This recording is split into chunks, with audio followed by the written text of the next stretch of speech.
কবরে যদি আগরবাতি মোমবাতি আর চাদর দেওয়া জায়েজ হতো, জান্নাতুল বাকিতে 10,000 সাহাবীদের মাজার আছে। সুবহানাল্লাহ। হযরতে ওসমান রাদিয়াল্লাহু তাআলা আনহু শুয়ে আছেন জান্নাতুল বাকিতে। হযরতে আয়েশা আমাদের মা রাদিয়াল্লাহু তাআলা আনহা শুয়ে আছেন জান্নাতুল বাকিতে উন্মুক্ত আকাশের নিচে।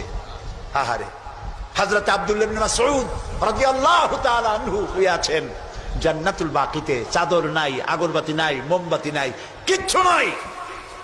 রাসূলুল্লাহ বলেছেন জান্নাতুল বাকিতে, বাকি থেকে কিয়ামতের দিন 70,000 আহলে বাকি চাঁদের মতো চেহারা নিয়ে বিনা হিসাবে আল্লাহর জান্নাতে চলে যাবে। ওইখানে চাদর নাই। আর আমরা আমাদের দেশের পীর সাহেবদের মাজারে চাদর দিয়ে, আগরবাতি দিয়ে, মোমবাতি দিয়ে সর্বনাশ করছি। প্রিয় ভাই সব, এটি শিরক, এটা জীবনেও আমরা আর করবো না। রাজি আছেন?